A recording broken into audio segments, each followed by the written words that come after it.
And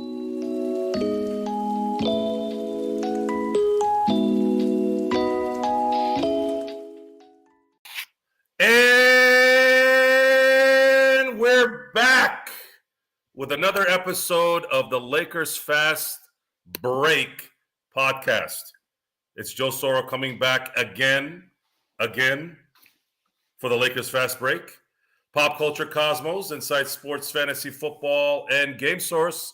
We would truly appreciate everyone listening out there who listen to our great shows. If you can give us a 5-star review wherever you get your podcast. Plus, if you can like, subscribe, and follow us here at the Lakers Fast Break on YouTube, Facebook, wherever you're watching. We would greatly appreciate the support. Shout out to my friends at LakersBall.com. It was another hilarious game time thread tonight. I think when we were up 40, we were just basically talking about nothing. I don't even think we were watching the game at that point. But yes, Lakers Ball, props to Lakers Ball with the continued entertainment.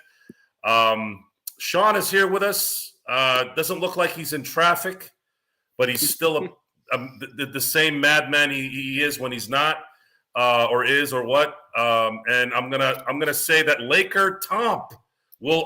Oh, there he is. LakerTom has arrived.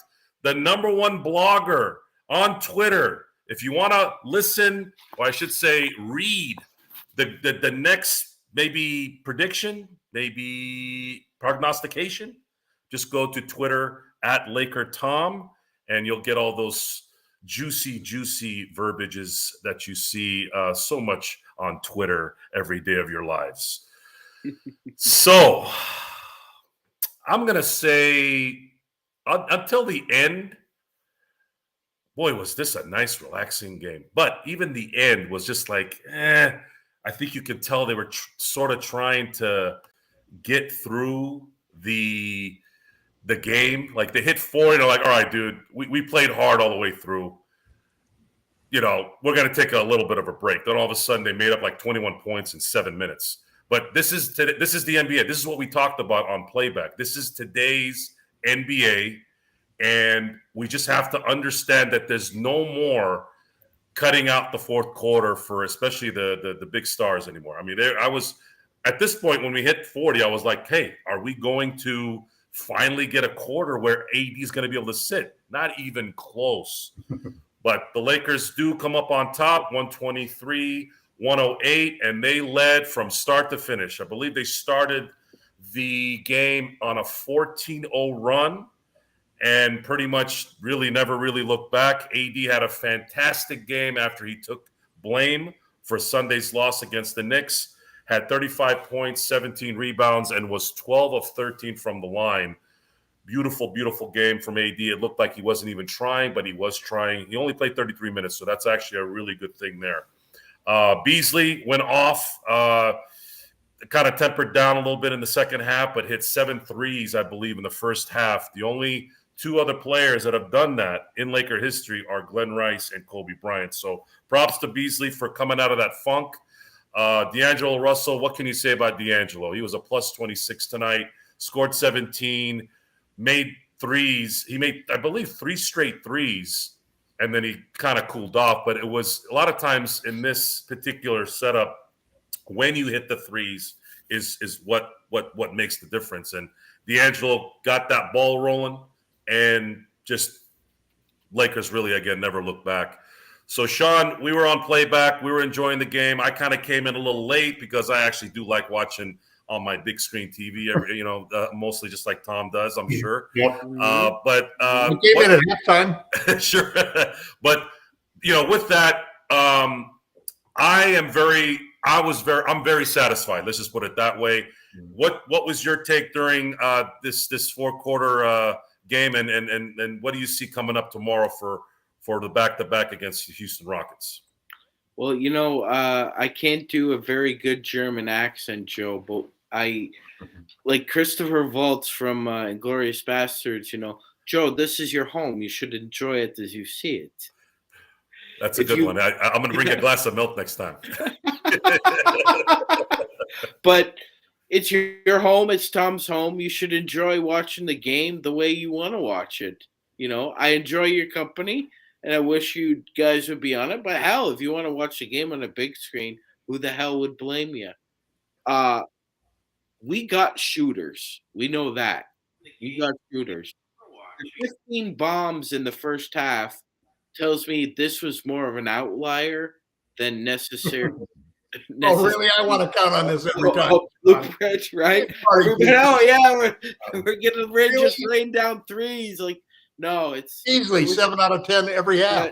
But I think Malik Beasley took all. They said he took all, but I think 3 dribbles that entire half for 21 points. That's ungodly. Ungodly when you think of a player's efficiency versus him not having to put the ball on the floor. His teammates, they were looking for him. Was rooting for him and feeding him the ball for open shots. Which is beautiful to see. Yes. And you know what? I understand a lot of people have mixed feelings about Malik because he's a streaky shooter. But this is one of the reasons why he's so important on a basketball team. Yeah. It's because he understands his role, and he understands the only way to get out of a slump is to shoot your way out of it. It's like you dig your own hole, you got to dig your way out of it. It's the same thing with shooting. You shoot yourself into a cold streak. You can shoot yourself into a hot streak because there's no such thing. There's no such thing as hot streaks or cold streaks. There's the mean averages. And certain guys in small samples are just hot or cold for per se. But for the most part, a guy is who he is. And Malik's a streaky shooter, and we got the best part of him tonight in the first half, Joe. And this is a league of shot making, and Beasley had been struggling for a couple of weeks now, but there was always that feeling that he was going to bust out at some point, and he couldn't have done it at a better time. And when I first heard that D'Angelo Russell was traded to come to LA, I remember there was this little thing in my head going, wow, that might be the perfect player for this team. Now, I was imagining that with LeBron. With LeBron. Without LeBron, Tom, I mean, you tell me, what do you think is going to happen now when LeBron, and some say that the ball handling thing might kind of muddy that water a little bit, but I don't think that's the case because D'Angelo's game can adapt to either one. I mean, he could be a scoring guy. I believe that's what he was drafted as. So what do you think, Tom? How does this play out the rest of the year? What's really fascinating about this whole thing is that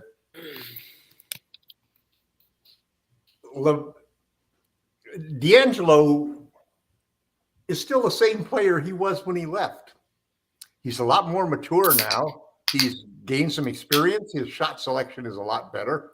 Like Reeves says in his slight to Russ, is that D'Angelo doesn't do any crazy stuff. There's no wild plays. There's no, just out of the world type of situations. I mean, that steal he got near the end of the game saved us from a possible tear breaker, where we were putting ourselves at risk after having a 40-point lead. But it's interesting because he opens up so many different things for the Lakers that you don't have with Russ, and we wouldn't have with Kyrie. And to start with, one of the big things is he's not going to be as expensive. I think we can sign him for 4 years at $30 million, and I think he'll be worth it. That leaves Kyrie wants $47 million, and you got to get a sign and trade, which limits what you can spend, which Jeannie might like. But I really think that D'Angelo Russell is the point guard of the future for the Lakers. That's interesting saying it the second time around, right? We thought when we first drafted him, I remember that's why we drafted him, right? There was this Magic Towns or Okafor, right? Towns or Okafor. Now at the time, I was thinking, well, if Towns is likely going to be the first pick, but Okafor is a winner. He just won at Duke and all this stuff. But then all of a sudden, he starts seeing rumors that the least percentage in terms of a bust was D'Angelo Russell. And I think that's kind of sort of coming true here. And should the Lakers sign him this summer and the Lakers go on a championship run the next year or two and happen to win one, that actually might end up being the truth. But I think D'Angelo's maturity has definitely played a huge part in his just amazing ability this year as a Laker in the short amount of time he's been a Laker. The fascinating part about it is he's just hitting his prime. Yeah. 28 is when they say 28 to 32 is sort of like the understood for the non-LeBron James also superstar. Sure. And he's not, he doesn't have to use worldly athleticism to be effective. So if you're talking about someone who could be here for a good 5 to 7 years and be very productive, I think that's probably what the Lakers are going to look at in terms of why they would sign him. Absolutely a must stay. And 30 for 4 years, heck, 30 for 5 years, I'd be okay with that. I don't know who else in the open market would offer him more. That would be, we'll have to wait this summer to see that. But we were talking, Sean and I were talking. I think D'Angelo wants to stay. I think he does. His body language says it. His interviews say it. It doesn't look like he's really overdoing it. It looks like it's just. And he still is the ice in the veins, bright lights guy. He makes the game fun. It's kind of funny. You hear the Russ comment about how Russ said. Sorry to interrupt, Tom, but just thought I'd give an update. Darvin Ham said Anthony Davis will not be playing tomorrow night against the Houston Rockets. We all figured that. Hey, what can you say? Yeah, I don't think it's a big deal because I still see the Lakers within a week, probably of even without LeBron, in a week that they'll solidify at least a position in the 7 or 8 spot. And I think it's an interesting thought as to whether or not the Lakers might want to be 7th rather than 6th or 5th. Because who's the number 2 team right now? It's the Sacramento Kings. If we get the number 7 spot,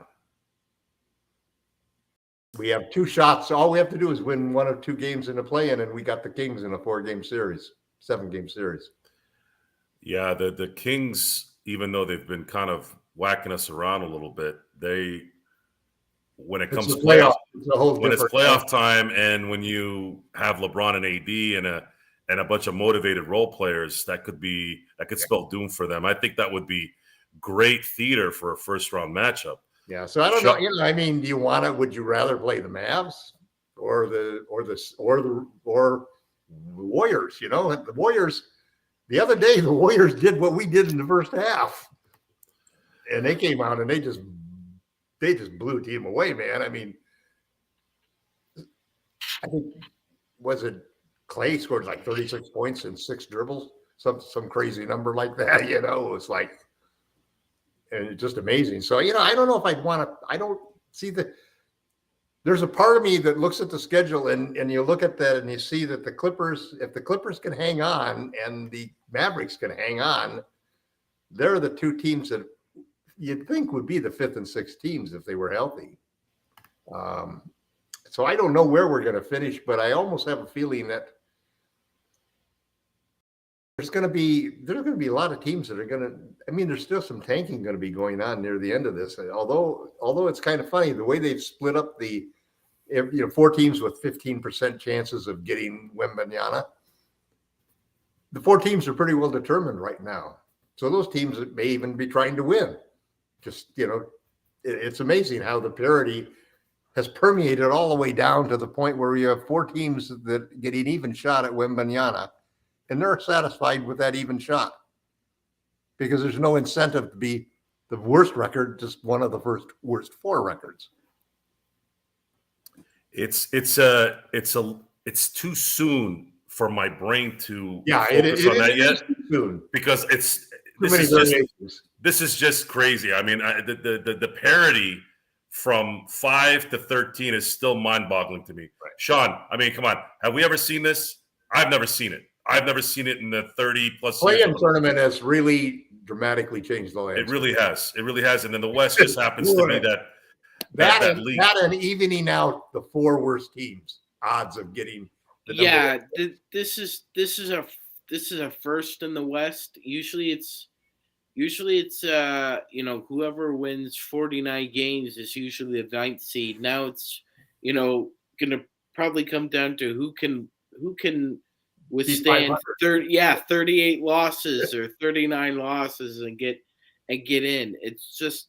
It's been a lot of projections of 40-42 for the Lakers. That's ESPN. It's been a weird, quirky year, and the officiating has been terrible.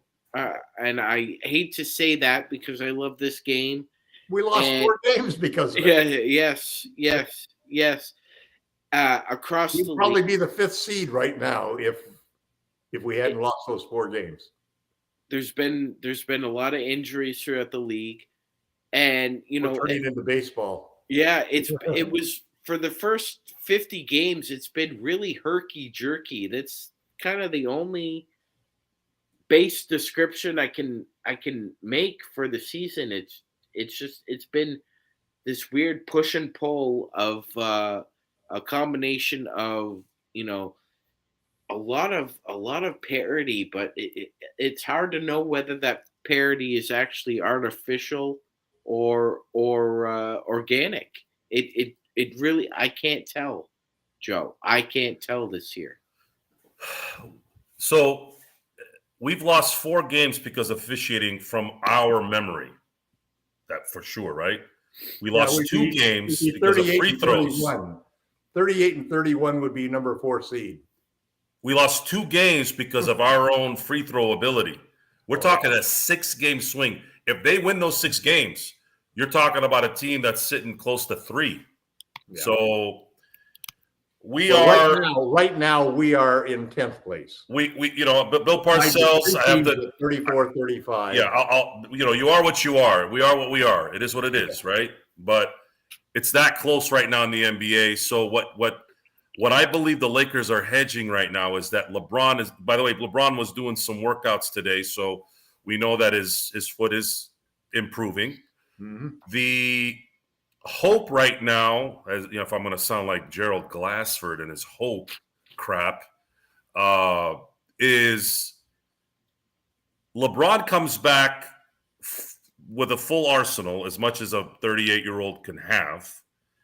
You have a healthy AD going into the playoffs, and then you have a bunch of motivated role players that are trying to get their next big contract and have already been playing very well together.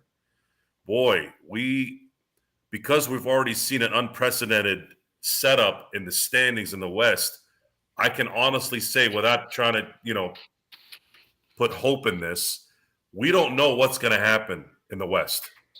And in the East, it is very top-heavy. We are pretty sure that it's going to be Milwaukee, Boston, or Philly that comes out of the East. The other 5, the 7, not likely going to make an effect, at least into the finals. So this is going to be, as much as we've been disappointed in some things with the NBA,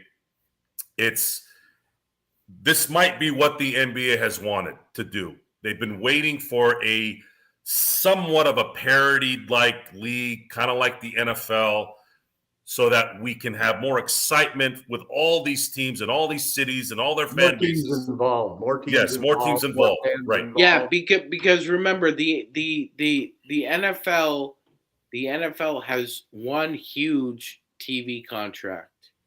Well, the NBA has one as well with all the networks. They also have a lot of regional partners that are very important and integral to the health of these small market teams.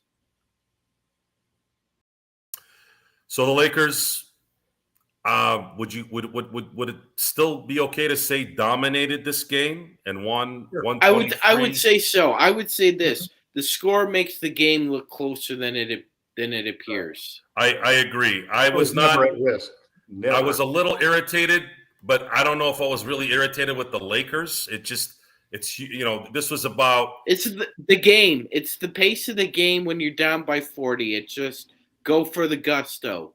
Just Nobody the New wins Orleans. by 50 or 60 anymore. yeah. But I wasn't expecting 40. I put my head down for a second. No, they But probably like 40. said, what it was, we're ahead by 40. Come on, slack off, guys. No, I was surprised they hit 40. When they hit 30, I was like, all right, guys, thanks for playing through. Like youth league. Come on, let's be sports. Thank you for playing through that 20-point lead one. They went to 30. Fans that would like to root for their team. And I said, cool, 30 will work. And all of a sudden they went to 40. And I'm like, oh, okay. Then it was 30. Then it was 20. And then it went down to 16 in like 7 minutes. But anyways, the Lakers win 123-108. Anthony Davis comes back with a fury. And as Sean reported just a few moments ago,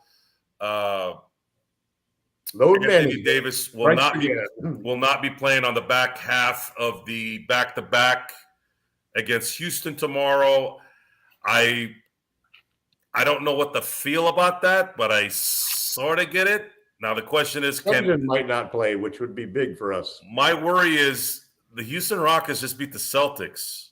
I hope that the Lakers don't ruin this win by losing tomorrow night. Because that would be a gut punch. It's interesting. What do you think this is? I mean, this is an interesting position for the team to take right at this point in time when they're fighting for their playoff hopes, to say that we are going to prioritize player health and we're not going to have one of our two superstars who we know are injury prone and fragile. We're not going to risk them in back-to-back situations.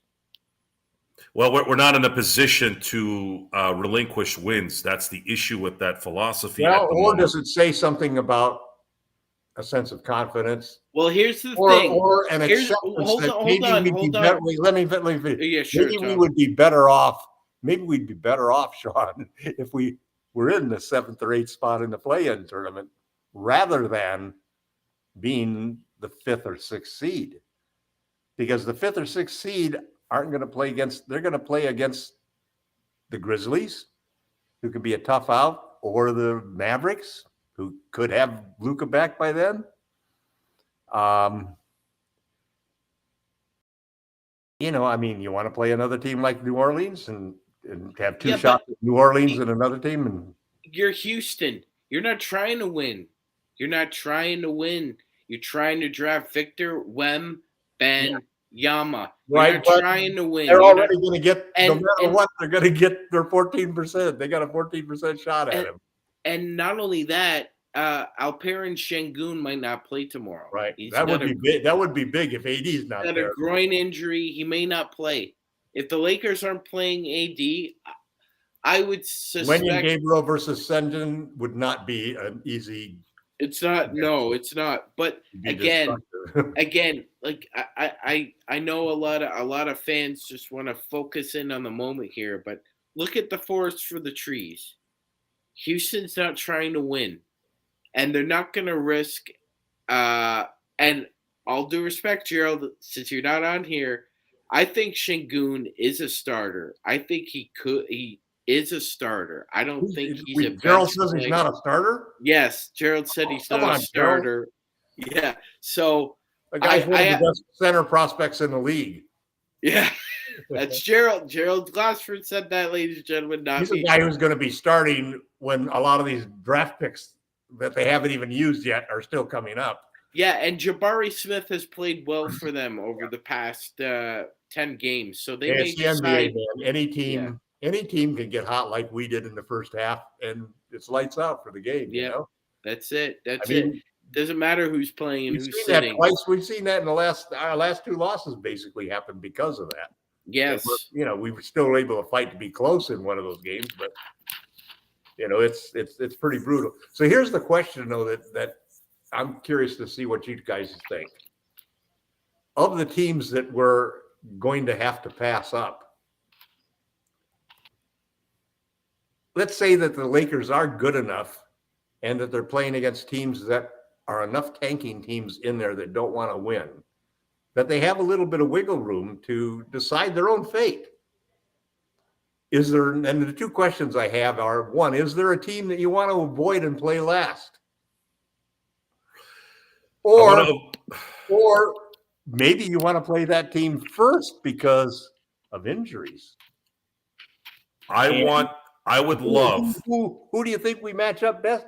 Ideally, what the first thing that comes to my head is I want to get the 6th seed and play Sacramento as the 3rd seed.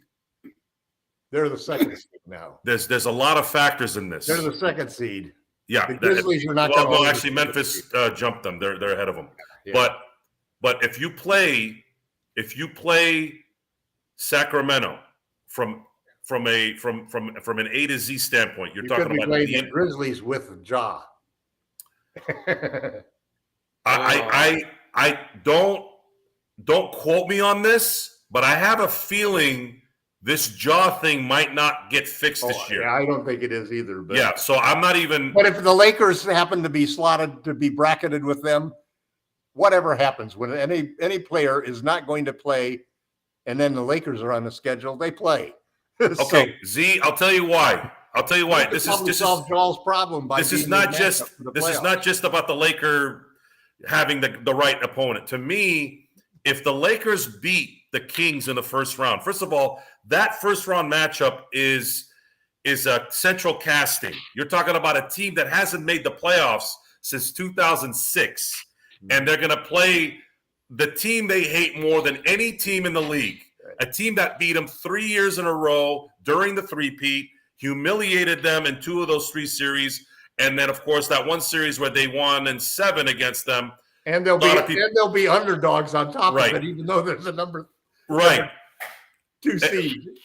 And again, the to me, it's in terms of a marketing standpoint, it really becomes interesting. Now, if the Lakers lose that series, then they're never meant to be in there anyways. But if they beat Sacramento in that first round, to me, that sets the stage for the 2nd and 3rd round.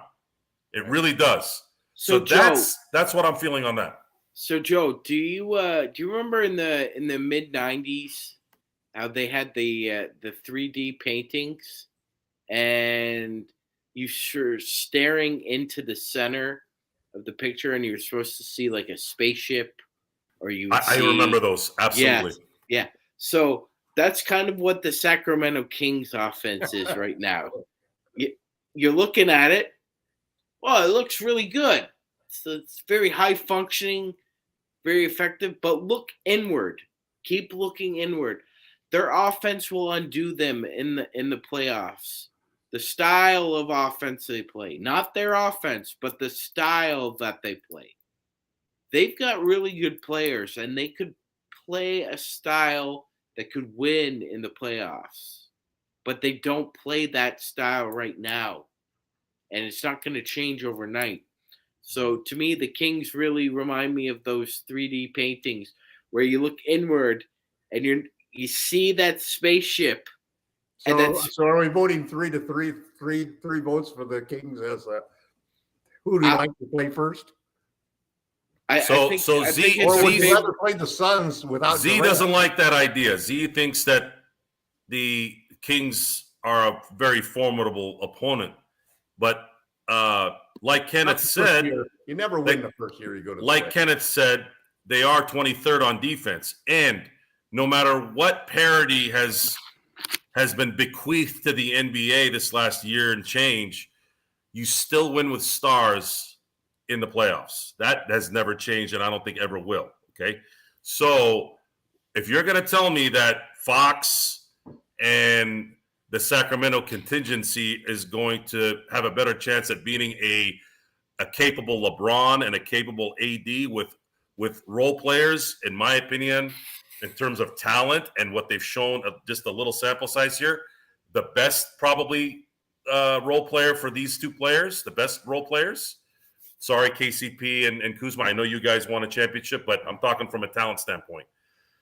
You're going to have to convince me how the Kings are going to come away with that. They'd have to run them out of the gym to the point where they're shooting 50% from the 3, 50% from the field, and playing at least mid-tier defense to beat the Lakers in the first round if those guys are healthy. And I mean LeBron and AD. Well, and one of the things the Kings have been is, number one, healthy and continuity. Pretty good continuity. You know, they've made a couple of changes, but they haven't really thrashed out the entire roster the way the Lakers have the last couple of years. So, but man, that first time you're in the playoffs for all of those guys, you know, it's going to be such a different game than the regular season that they have been through. So who next falls on the list? If we can't play the Kings. Okay, so the Kings. Let's switch it around. Who would you not want to play in the first round? We're not going to see the Suns. I don't think the Suns are going to make up 3.5 games against the third seed at this point. No. It's going to be likely. The best case scenario is the Lakers end up with a 6th. But if you put a gun to my head and said you have to predict exactly where the Lakers will be, I sense that they'll be a 7th seed when it's all said and done, which means they'll probably likely play either the Kings or the Grizzlies as a 2-7. I think to be the 7th seed, you need to finish 7th or 8th. And then you play each other. And whoever wins the 7th and whoever's the 8th team plays the winner of the 9th and 10th thing for the number 8 seed. So we want to be that home team for that game. We want to be the number 7 seed. And I think that we probably have enough manipulation if we're willing to lose games on purpose to position ourselves. Because the other nice thing about that seed too is we don't have to play Denver until the Western Conference Finals, because the 1-8-4-5 is the other side of the bracket from the 3-6-4-5 side. But we would have to play the 4-5 side, so we'd have to play the winner of whoever's in that situation. But I tend to think that. See, I think we can still win the 6th seed. The question is, if we had a chance to win the 6th seed or stay at the 7th seed and we could control it, and the difference was playing the Grizzlies or the Kings. Absolutely. Hey, Joe. Hey, Gerald. What's going on, everyone? That's great, Gerald in portrait. I can't. That's just my favorite visual. Well, introduce your guest properly. So, folks, the host with the mostest, the producer with the I'm not going to say that word, has arrived from Anaheim, or if you're from New York, Anaheim, and will present. Tell us the trip. G, I know I was kind of hinting at that. Maybe I might come see you there since you're not too far from where I'm at. Yeah, let's see if we, Thursday or Friday. See if we can do something. Let's get to the real news here. Did you take a picture where in that Splash Mountain thing where you with a weird face? Like, did you do any of those things? I did, but it was covered up. I was actually in a hoodie because I was in a hoodie because it was starting to get rain and whatnot, but. I will say, though, the best story I have is with you guys because it was the first night. It was at Disneyland. They're about ready to do the water show at night, and you guys had an issue getting on the air. And I'm sitting here in front of an entire crowd getting set up for the water show, and I'm screaming out loud so everybody can hear me in the entire place. Lakers and Knicks recap. Type that out, Lakers, and in the detail, in the exception. So I'm trying to get Joe started on that, but I'm shouting. I had like the death look from my family, and I had the death look from like 50 other people as it's going on. So, yeah, absolutely. But glad you guys been doing a great job. Otherwise, thanks for telling everyone what happened, and they didn't know. And that's funny because they didn't know that until you just told them. Thanks. Yeah, exactly. That. We're trying to keep it behind the curtain, but so you're in Southern California? Pardon? You're in SoCal? I am. Yes, I'm in SoCal for the week. Yes. Okay. So yes, I am invading Joe's territory. So hopefully, I get a chance to see him when I'm here. I know he said he's running away to Arizona to memorialize, to remember the fact that I'm actually here in the state. He enjoys that so much. He's leaving the state by the end of the week. There's not enough state for us, even as big as California is. No, absolutely. Now, are we going to win tomorrow night? Are we going to hit 500? What do you guys? Yes. Yeah. I do want to say one thing though, guys, because you guys your are vote on also what is the team that we want to face, because three of us already decided what team it is. But well, I just want to get into the playoffs. Let's get into the playoffs first and foremost. I mean, there's Just still answer the damn question. I don't know. We're going to be in the playoffs. What do you mean if we're going to be in the playoffs? Well, every time we start talking, no, like we're going to be in the playoffs. Happens. Come on. Something bad happens. Short of playoffs, AD. what seed do you want to be? Every time Tom starts talking about 6th or 5th seed, we start going. Something bad happens to the Lakers. So I don't. That's because we had Russell Westbrook on the team. We don't have him anymore. No, this was like a week ago when we lost. No. Yeah. Even the losses. We're 9-4 the last We're freaking ahead by 13 39 games. points, man. Come on, 40 points. kill us over here. So I think we can duplicate that. I think we can go 9-4 the next 13. Again, We're gonna have to. Okay, the best matchup for us is going to be Sacramento. I think The best matchup is going to likely be 2 or 3 versus 6 or 7. That's where we're going to be. I think that's the best matchup is for us. Wherever we can meet Sacramento in the first round is where I think we go. I think so. I agree with Tom on that. But I do want to say one thing. You guys have mentioned. I also like the play-in game at home.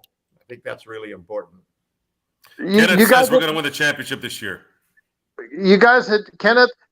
First of all, apologies to you, man. I didn't get your email. Please check your email. I sent you more information. You're welcome to come on anytime, my friend. Just hit me up. I sent you an email. Please go. It was my bad on this past weekend. I know you wanted to come on for the Knicks game post. So that's my bad on that. So just make sure you check your email. I got some more information on for you on that. So make sure we can get you on. And remember to get you on next time you want to come on. Okay, so you're thanks for the anytime. pleasantries. Thank you for the sorries for the 10th I'm time. gonna be nice. Can you answer the damn question? All right. Well, I'm just going to say this. You guys had talked about on your previous post game about who should start, who should not start. Beasley, people are upset. Okay, bench Beasley, bench Beasley. The reason why Beasley was available to us was because of the fact that he is not consistent. But when he can hit, you saw what happens tonight with a great game he had, especially in that first half. He does this for you. But one thing he does, though, even when he's not shooting well, he still stretches out the team. He still has gravity. He still has gravity because he takes so many damn threes. The defense respects him. They don't respect Austin Reeves yet, like they do respect Beasley. So I would keep Beasley. That's why. Yeah, Beasley needs to stay in the starting lineup.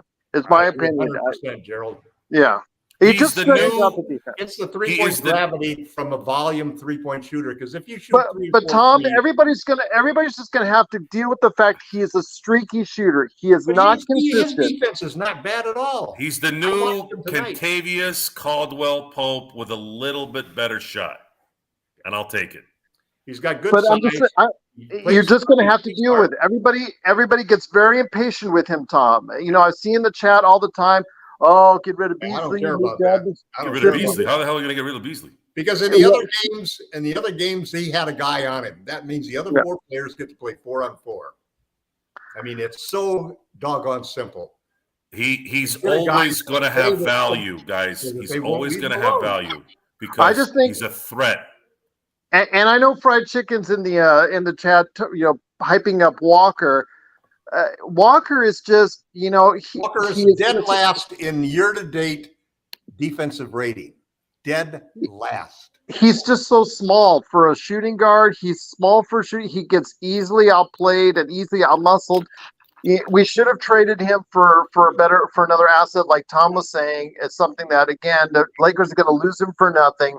And not get anything back in return. Who else would you have gotten? There's not enough time, guys. There's not enough minutes for everybody. Obviously, maybe another forward or backup big. This is another Laker problem. The guy that we should get, even though you're going to laugh at it, the guy we should get is Nerlens Noel, whose contract is up now.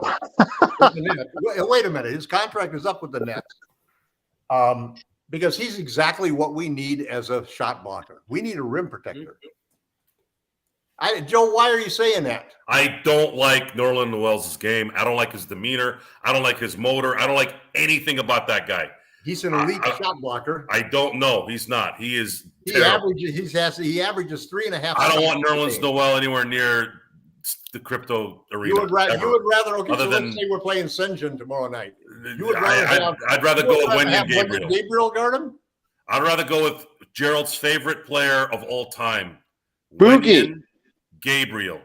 Oh God! You're going to even shares the same initial in his last name tomorrow night. An awful lot.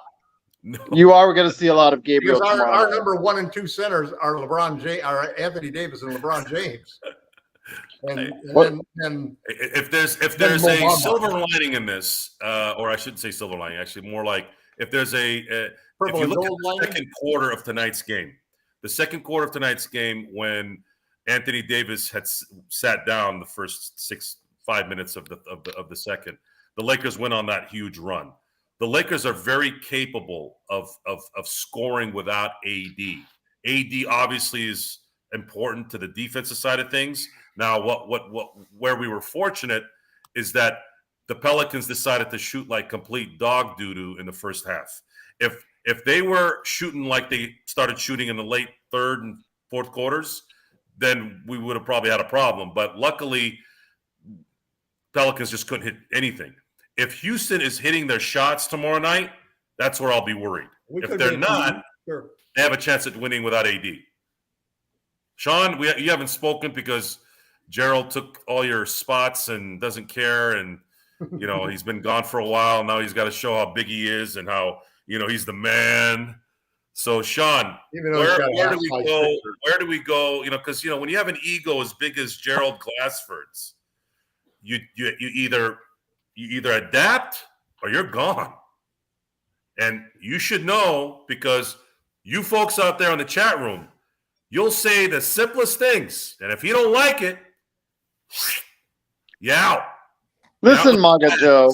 Come on, listen, Maga Joe. You need to stop it, man. Chill out. That's terrible. That's terrible. Well, he's actually, he surprised me actually the past couple games. The Raptors game, he stuck with the 5 best guys on the floor. Yeah. And he rode with it, and they rewarded him. This game, obviously different tact. You're up 35, but for the most part, he didn't screw it up. So I think he's learning on the fly as always, but, I think 3 out of the 4 of us, maybe not all of us agree, but he still has problems with game management and definitely the rotations, because tomorrow is going to be like a Jackson Pollock painting. He's just going to be throwing paint all over the canvas and just going to go with the 5 guys who are working the best. I'm not so sure. Yeah, that's for sure. But I agree with Tom on that, and Sean very well said. Though tomorrow, I mean, it can't be a slip up for the Lakers tomorrow. It can't. It just can't. The problem is if Senjin plays center, they're going to get a lot of points inside. He's an excellent scorer down low. Sengun. Playmaker. Sengun. Right. Alperen Sengun. So it'll be interesting to see how we defend, because I mean, if there was a guy that we didn't need to be missing out of our top 10, it was Mo Bamba, because we really need a third center, or a second center, and now we're going to have to go with our third center, who's Wenyen. I thought Wenyen played wonderful tonight. I thought he made some excellent plays, and he always plays hard. So, he can't protect at the rim for you. He can't protect the rim. He's not. No, the Lakers are going to have to run and gun tomorrow night. We're probably going. I'm serious that they are going to add a center. I don't know who, but they're going to add somebody in the next couple of days. It just makes perfect sense that they need. Gerald's second favorite player of all time, Joe Huff, or what's his name? No, he's on Washington. Right. Oh, okay. I always hear Joe. Wizards picked him up. Okay. Moses Brown is the other name that you've heard. Who was he just got waived again by the Knicks. Right. Yeah, he was given a 10-day, and he just got waived again by the Knicks. Then you've got Hassan Whiteside. You've got Serge Ibaka. Those are guys who haven't even played. That's why. Yeah. Man, that's kind of scary. I'd rather get a guy from the league. The Lakers need to or serve somebody, fried chicken tomorrow on the run. We'll see. It'd be interesting. Well, it all depends on if Şengün is playing or not. If Şengün doesn't play, then I think Ham can experiment at the 5 a little bit. But if he's I'd say Rui. Give more time to Rui. That's what I was saying in the chat, Gerald. I think he could give spot minutes to Rui or Vando at the 5 tomorrow, just based on necessity. Well, if Rui's going to hit that mid-range like he has the last week or so, he'd be the perfect center to play off of some good pick and roll with D'Lo.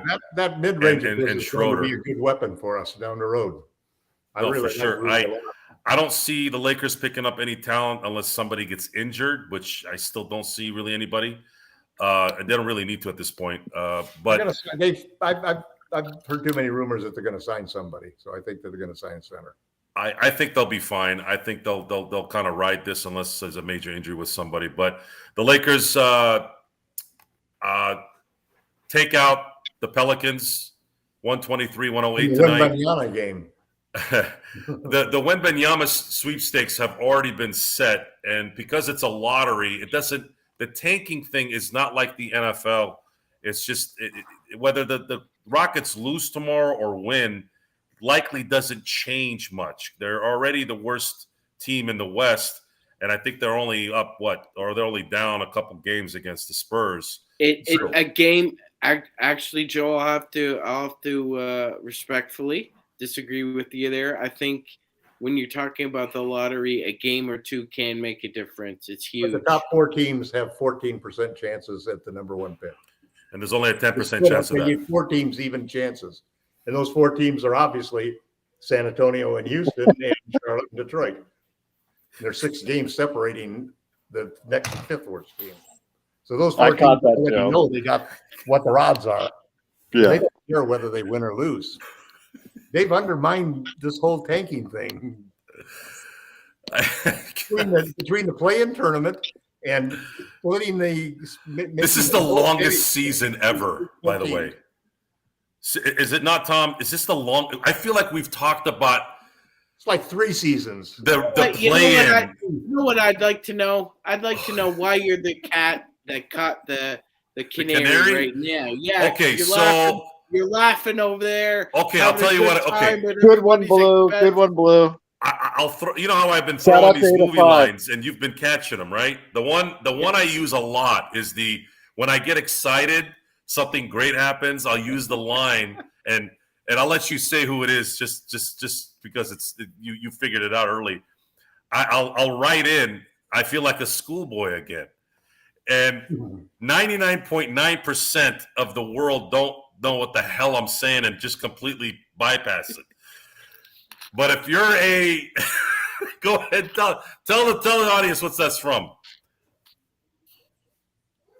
For what? I'm talking to Sean.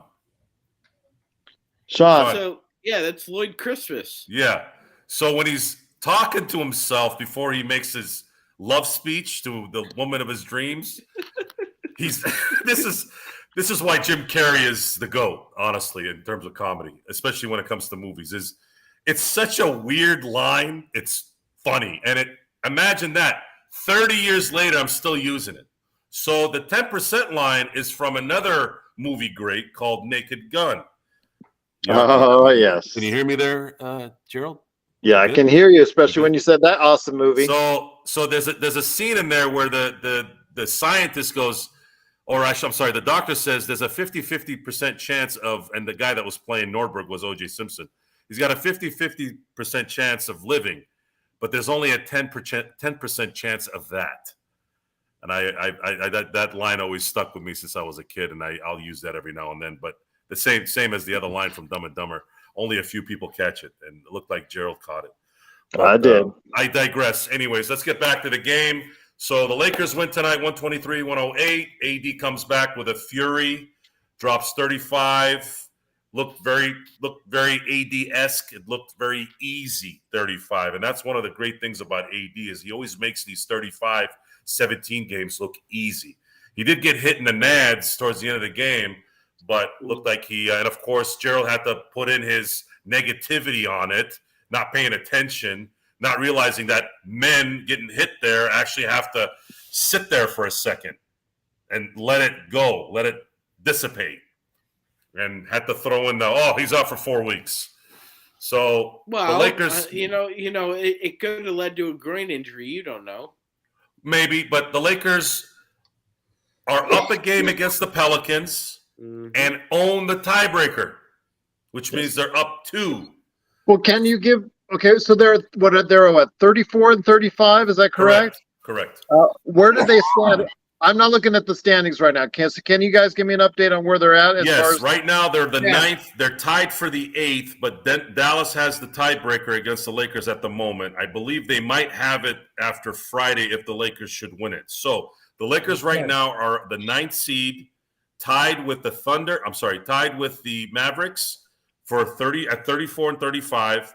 The Thunder have 35 losses. They're playing tonight. We're going to see if they're going to end up winning or not. And then the Timberwolves are a game up in the loss column, and the Clippers and the Warriors are up 2 games in the loss column. So this thing could stay the same, or it could go up and down. However those go. You need to do yourself a favor if you're the Lakers and win tomorrow, because the Clippers and the Warriors are playing one another, and one of those teams is going to lose. And if you look at the standings right now, the 5th and the 6th seed both have 33 losses. So all of a sudden, if the Lakers are 35 and 35, you're only a half game out. Thunder won tonight, just to let you know, Joe. They're tied with the Lakers. Do they own the tiebreaker against us? I believe they do. Okay, then but we play them one more. We play them one more time. But currently they do. Remember, because of the LeBron scoring game, they won that game.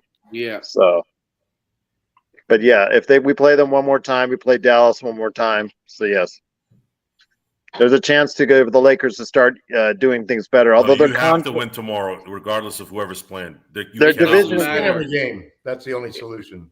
Their division and conference records are still weak compared to other teams, but yeah, again, head-to-head, they can win, because that'll probably be the determining factor. If the head-to-head does even, if you don't have a tiebreaker, or if you have a 3-team tie. Like you need to make up ground tomorrow.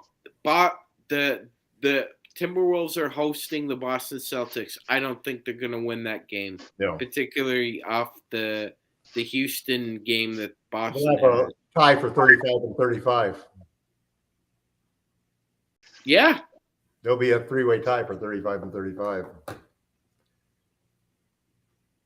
But that puts us off of the ladder of losing teams and lets us grab the bottom rung of that ladder of winning teams, which is what you have to do to move up. Well, at half right now, the Milwaukee Bucks lead the Phoenix Suns 57-48. And not surprisingly, the Knicks are getting their rear ends handed to them. Yeah, surprise. They probably can't hit anything on the game before the game after they play us. But so with that, we're gonna go into tomorrow's game. Positive. Two of your stars are out. Our second chance since the second game of the season, and the game we blew the other day against the Knicks. This is our third chance to be. But we're going to need to run and gun. I hope Darvin Ham sends these guys out like stallions. Well, there was an interesting point that Nick brought up at halftime when I was on the watch party, which was he said that Ham said specifically that the reason he wants to play 3 guards is to run so that we can get additional possessions. Because the sheet says he's supposed to. He wants additional possessions. No, I mean, that's why the Lakers have a big advantage, because we get additional possessions from running, but we have to play good defense along with it. Now, I happen to like the 3-guard possession when it's Schroeder, D'Lo, and Roy Reeves. I think that's a pretty good combination, because you got a little bit of everything there, and that combination has played a lot better than the pair of little guards that he had before, where he put Schroeder and there should be some experimentation with that as well, Tom. I'd like to see D'Lo, Malik Beasley, and Austin Reeves all play together. I'd like to see that that 3-guard combination lineup. I just want to see D'Lo or AD stay in the game at all times. That has to happen. Well, I mean, we're not going to get that luxury tomorrow because Anthony isn't playing. So they're going to have the coaching staff. Darvin Ham really needs to rely on his coaching staff tomorrow. Well, he first off, you got 2 point guards, so you got to make sure to stagger them. You can play them together at times, but one of them Dennis or D'Lo have to be on the floor at all times, one of them. And then who's going to be the second center? Probably, I would guess Rui and probably Gabriel probably have to be staggered some too. We've got to have size out there. Well, we're going to see Darvin Ham's rotations tomorrow, and you're going to see if there's going to be some kind of improvement in his coaching tomorrow. If he can't figure out the right lineup tomorrow, we're always going to go back to that same issue with Darvin Ham, and that he doesn't know who to play and how to play certain guys in certain scenarios. Well, when you're missing LeBron James and Anthony Davis, that does put a little bit of a pressure on it. It is. However, you're playing a team that is likely equal in talent without those two. So if they were playing Dallas, it's a different story. But you're playing the Houston Rockets, who are trying to tank, which I don't know if that's necessarily 100% all the way through, especially after beating the Celtics a few nights ago. I'm a little concerned right now until the Lakers come out tomorrow and give me less of a concern. I have to see the way they can do that is by coming out tomorrow exactly like they did today, which was a game plan that they executed to perfection starting on the first play, which was to get the ball to Anthony Davis. And that opened everything else up because then it was wide open shots after that. That 14-0 lead and Davis hitting the first 8 points just set the tone. But that's what we need to do. We need to have that dedication that whoever you're going to put Vanderbilt on, put him on him and don't let that guy play 1 minute without him on the court. And make sure you got your team staggered and make sure to call your timeouts so you don't blow a big lead. And somehow, some way, scratch your way to 500 tomorrow. Last time they were 500 was 0-0. So there you go. Last time they were 500 was when they were 24-24 last year. Mm-hmm. Well, 0-0. Mm-hmm. Well, 0-0 doesn't necessarily count. 0-0 is 0. Everyone is 0-0. Well, I know. Hey, Mr. Vegas. Hey, Joe. Yeah. So, take him out of Vegas and put him in Southern California and look what happens. I'm kidding. Go ahead, Sean. Yeah. So here's the stat of the night, and I think Joe will wrap us up soon. So Joe is correct. Last season, the Lakers were 24-24 after 48 games. Told me the number. But after that, do you know what the record was, Joe? It was I know. They were 9. They were 9. I know they won 9 games after that. That's 9-25. Yeah. And we during this stretch, we're 9-4 since the trade. Let's focus on the positives here, ladies and it's gentlemen. not so much focusing on the positive, is that we're focusing on the fact that this team has talent now. Mm-hmm. Yeah. Now they have talent that's been spread out. Imagine this, okay? You have 3 guys that you got from one guy. That one guy didn't do anything the other 3 are doing right now. How many boneheaded plays have we seen in the last few weeks? I'm not talking about the occasional ball into the stand stuff. That stuff happens. I'm talking about somebody going ISO on the left side and all of a sudden dribbling the ball off their foot or making a pass that made no sense to someone who wasn't even there. We don't really see that anymore. I'm telling you, that made a huge difference. The reason why that's correct. There's not a lot of dumb basketball. And I notice I haven't said anybody's name, but you guys all know what I'm talking about. Okay, Talking about Russell. Okay. Yes. Whatever Tom says, and we're at a point now where emotionally, okay. Imagine us. We're the fans, right? We watch the games. We're upset, and then we go and sit on the couch and eat popcorn. And at the end of the night, right? Well, if you're Gerald, I don't know what Gerald does at night, but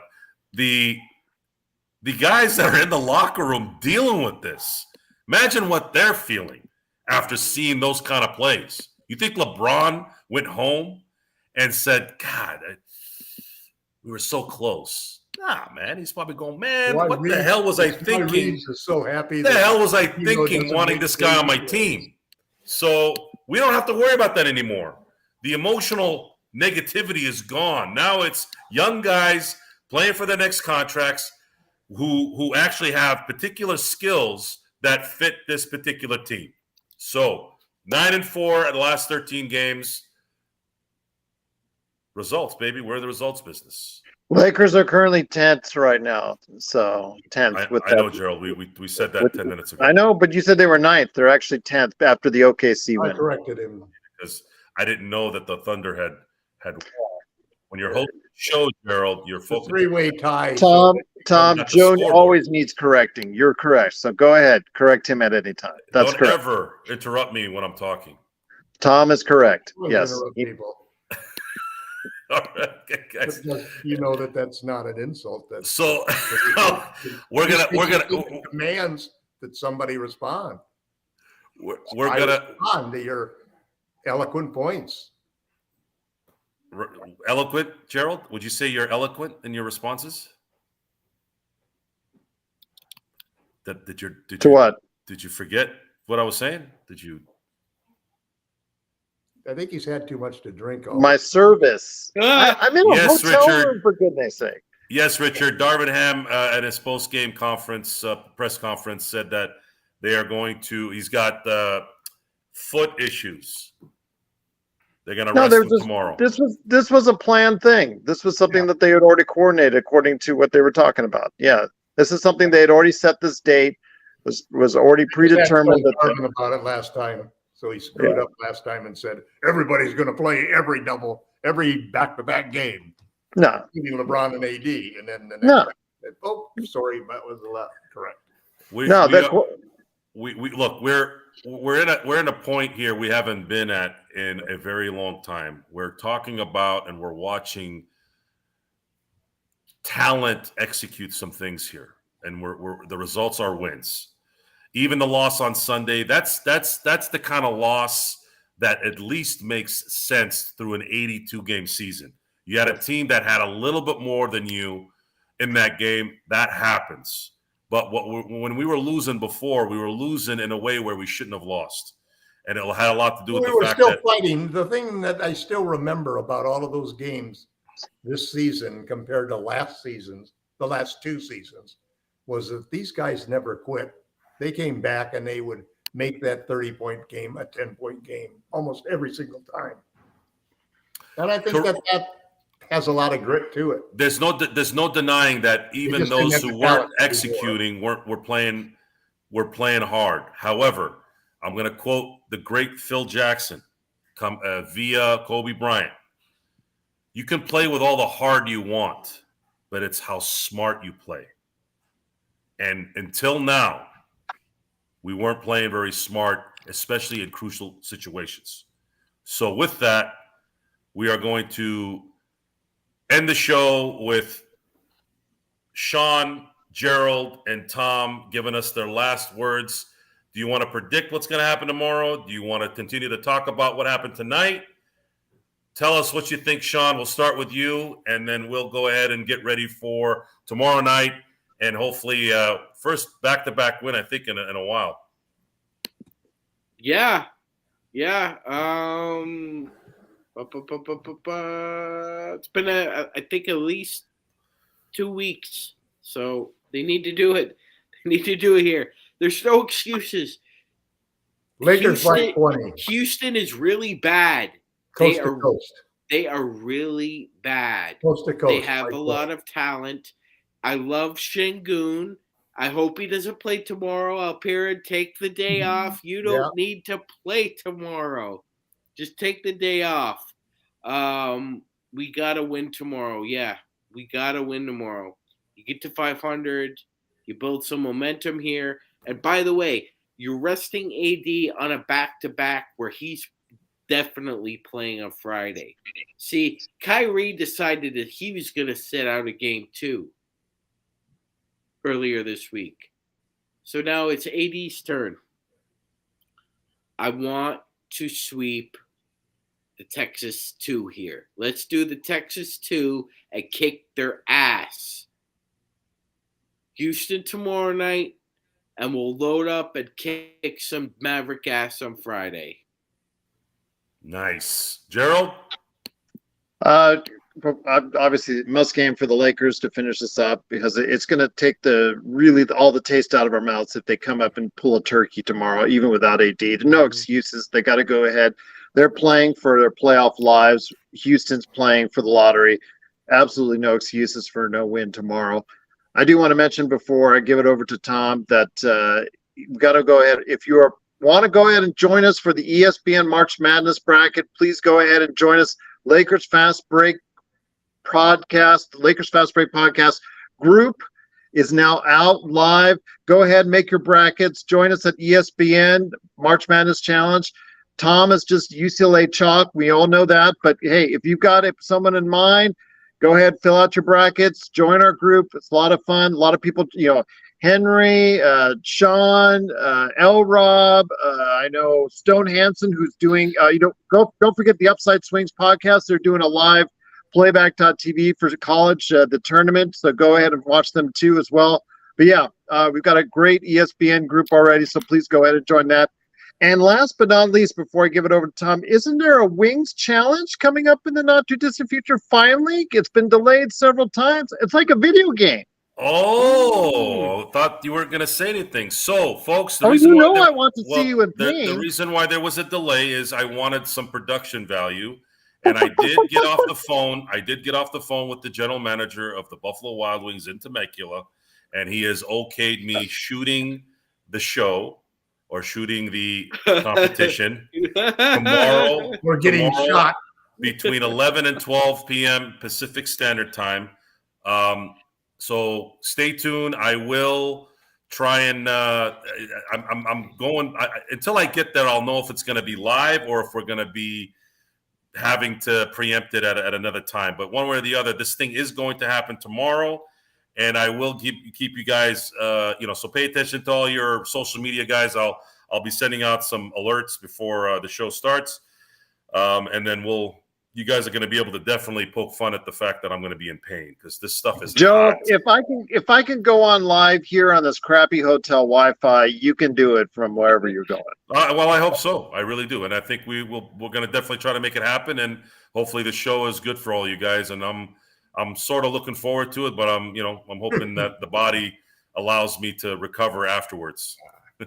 You're still young enough to do it. I appreciate more it. times, Well, my body, I've been fortunate enough to have a good digestive system. Your shtick going forward, Joe. What was that? It should be part of your shtick going forward. Sure. I invite our listeners to challenge Joe on even more powerful, more hot, even hotter things. And that stuff is not healthy. How good you can be. I don't want to rip my esophagus. You could make a professional career out of this, There's plenty of guys that do it. The thing is, the guy who does you've got nausea and heartburn, upset stomach, diarrhea. Make sure you have about a gallon of that, Joe. Yeah, make sure you have about a lot of gallon milkshake afterward. At any rate, okay, so let me finish it up. Tomorrow, the Lakers are going to go coast to coast, win by 20, and we're going to have an enjoyable entire time because there will be no pressure for 2 straight games in a row because they'll both be blowouts. That, folks, get the 500. is tonight's show. In a nutshell, how can we not end the show with LakerTom's positive Lakers are going to win segment?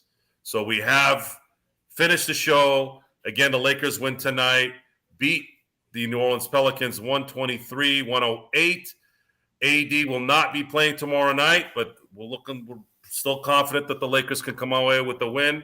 For the MagicMan, LakerTom, and Magic Kingdom dude, Gerald Glassford. Thank you for watching. I'll be Universal Studios, Gerald. That's my favorite spot, by the way. Thank you for watching. Thank you for listening, everyone. Enjoy the evening. Enjoy the night. Be safe, and we'll see you tomorrow. and I'll see if I can get you guys in on the competition early in the morning. So, guys, keep your phones on you because I'll be sending out the alert. Again, thank you for joining us. This is the Lakers Fast Break. Have a good night. Good job, Joe. Oh, and here's the finger, by the way. Thank you. Go Lakers. Go Lakers. Go